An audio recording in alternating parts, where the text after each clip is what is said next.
لونڈیوں کے مسئلے کی وضاحت، سوال نمبر 1، اکبر علی صاحب ہیں یہ، اکبر علی بیگ۔ قرآن مجید سورۃ المومنون کی آیت نمبر 5-6 کا ترجمہ یہ ہے: جو اپنی شرمگاہوں کی حفاظت کرتے ہیں موجود اپنی بیویوں کے یا ان عورتوں کے جو ان کے قبضے میں ہے، یعنی لونڈیاں۔ اس میں ان پر کچھ ملامت نہیں۔ یہاں پر کون سی لونڈیاں مراد ہیں؟ کیا ان کا رواج آج کل ہے؟ کسی لڑکی کو پیسے دے کر خرید کر لونڈی بنانا تو اسلام میں سخت منع ہے۔ اللہ کرم تفصیل سے وضاحت کیجیے۔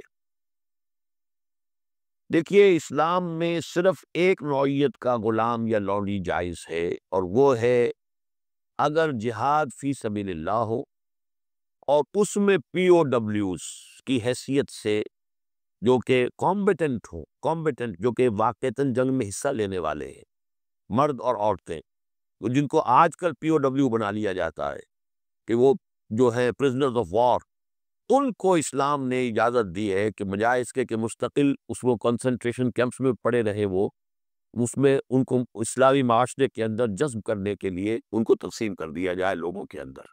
یہ ہے در حقیقت اس کی قرض و قائد، اور وہ بھی ایسا ہو سکتا ہے کہ کہیں مبادلے کے اندر اگر شکل بہتر بن سکتی ہو تو اس کو بھی اجازت ہے، کہیں اگر زر فدیہ لے کر چھوڑ دینے میں کوئی قباحت نہ ہو تب بھی اس کی اجازت ہے۔ یہ سورہ محمد صلی اللہ علیہ وسلم کی آیت جو ہے اس کے تحت ہم پڑھ چکے ہیں۔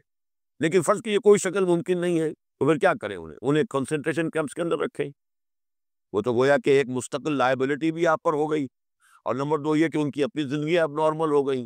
اس کی بجائے ان کو نارمل سوسائٹی میں جذب کرنے کا طریقہ یہ ہے کہ کلاس 2 سٹیزنز کی حیثیت سے وہ مسلمانوں میں اس معاشرے میں دے دیے جائیں۔ اس طرح کی جو خواتین ہوں گی ان کے ساتھ تعلق جو ہے جنسی وہ جائز ہے۔ یہ لونڈیاں جو اس طریقے سے لونڈی بنی ہو اس کی فروخت بھی جائز تھی۔ کسی آزاد مرد یا عورت کو پکڑ کر لونڈی یا غلام بنا لینا حرام مطلق ہے۔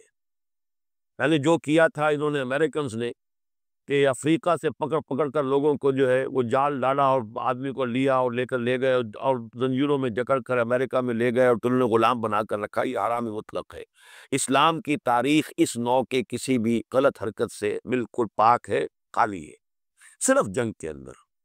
اور اس کا بھی میں نے آپ کو بتا دیا کہ یہ سارے اگر اس میں آپشنز نہیں ہیں تو پھر یہ کہ آپ انہیں غلام بنا سکتے ہیں اور ان کی پھر فروخت بھی ہو سکتی ہے۔ یہ ہے جو میرے علم میں ہے۔ باقی کسی کو خام خواہ آپ نے خرید لیا اور کسی کو پکڑ کر کسی آزاد کسی مرد یا عورت کو اور کہ زبردستی لے جاتے تھے، یہ تم بالکل حرام مطلق ہے اور بڑا جرم ہے۔ یہ ضمنی سوال ایک صاحب نے کر دیا ہے کہ نکاح ان لونڈیوں سے بھی کرنا ہوگا۔ نہیں، نکاح لازمی نہیں ہے لونڈیوں کے ساتھ۔ نکاح تو کر لیا تو پھر تو زوجہ ہو گئی، وہ علیحدہ کیٹیگری کہاں رہی۔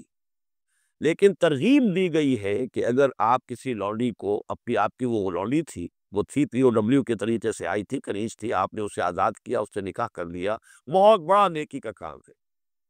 تو ایمینسیپیشن جو تھی غلاموں کی اور کنیزوں کی آزادی کے لیے راستہ اللہ تعالیٰ نے یہ پیدا کیا کہ بہت سے گناہ ایسے ہیں کہ جن کا کفارہ یہ رکھ دیا گیا، غلام آزاد کرو، غلام آزاد کرو، اور کسی طریقے سے اس کو بہت بڑا نیکی کا کام قرار دیا۔ فک و رقبۃ، گردنوں کا چھڑا دینا، آزاد کر دینا، یہ بہت بڑی نیکی ہے۔ تو اس حوالے سے اس کا معاملہ اسی طریقے سے کسی لونڈی کے ہاں سے اولاد اگر ہو گئی تو اب وہ ام ولد ہو گئی، اب وہ لونڈی نہیں رہی، ام ولد ہو گئی، اسے فروخت آپ نہیں کر سکتے، وہ آپ ہی کے ہاتھ رہے گی، لیکن یہ کہ وہ آپ کا اس کا درجہ جو عام کنیز سے وہ بڑھ جاتا ہے۔ یہ تفصیلی قوانین ہے۔ اصولی سوال جہاں تک تھا اس کے حد تک میں نے عرض کر دیا ہے کہ اسلام میں یہ راستہ اب بھی کھلا ہے، اور اس کی حکمت کیا ہے اس پر میں بھی بہت غور کرتا رہا، اس لیے کہ بظاہر تو عام خاص طور پر آج کل کے حالات میں یہ چیز جو ہے ذہن انسان کا اس کو قبول نہیں کرنے کو تیار ہوتا کہ اس طرح کا معاملہ بھی ہونا چاہیے۔ لیکن میں یہ سمجھتا ہوں کہ وہ جو جہاد فی سبیل اللہ آخری دور میں ہونے والے ہیں، جن میں کہ حضرت مہدی اور حضرت عیسیٰ علیہ السلام کا معاملہ بھی ہوگا، اس میں میں سمجھتا ہوں یقیناً کوئی ایسے مراحل آئیں گے کہ جہاں اس انسٹیٹیوشن کو انووک کرنے کی ضرورت پیش آئے گی، اس کے لیے کہ اس کا راستہ شریعت کے اندر باقی رکھا گیا، کھلا رکھا گیا، اگرچہ اس کے بڑی پابندیاں لگا دی گئیں۔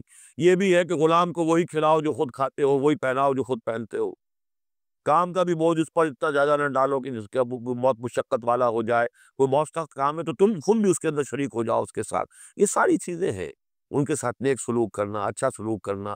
اسی کا نتیجہ یہ ہے کہ عالم اسلام میں ایک دور ایسا آیا کہ مشرق و مغرب میں سب سے بڑی حکومتیں جو تھی وہ غلاموں کی تھی۔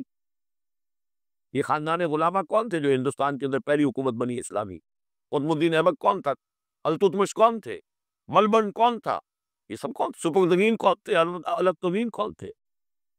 یہ خود محمود غوانی کون تھے؟ محمود غزنوی، یہ سب کے سب غلام تھے۔ اسی طریقے سے ممالک کی حکومت مصر میں، ہندوستان میں خاندان غلامہ اور ممالک مملوک کی جمع، مملوک غلام کو کہتے ہیں۔ تو ممالک کی حکومت مصر میں، عالم اسلام کی دو عظیم ترین حکومتیں غلاموں کی تھیں۔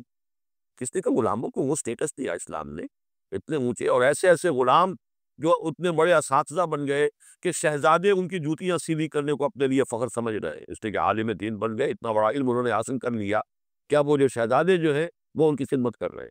تو اسلام نے اس کے لیے بڑا حکیمانہ انداز اختیار کیا ہے۔ ایک یہ کہ پہلے ان کو بڑے نیچرل انداز میں معاشرے کے اندر جذب کر دیا جائے، بجائے اس کے کہ اب نارملی وہ کنسنٹریشن کیمپ کے اندر پڑے ہوں اور سڑ رہے ہوں، وہاں پر ان کی زندگی نہ زندوں کی ہے نہ مردوں کی ہے، اس کی بجائے یہ شکل اختیار کر لی گئی، ان کے ساتھ حسن سلوک کی ترغیب دی گئی، ایمنسیپیشن کے راستے کھول دیے گئے۔ باقی اس انسٹیٹیوشن کو بالکل ختم اس لیے نہیں کیا گیا میرے نزدیک، واللہ عالم، کہ اس انسٹیٹیوشن کو انووک کرنے کی ضرورت پیش آئے گی آخری دور کی جنگوں میں، واللہ عالم۔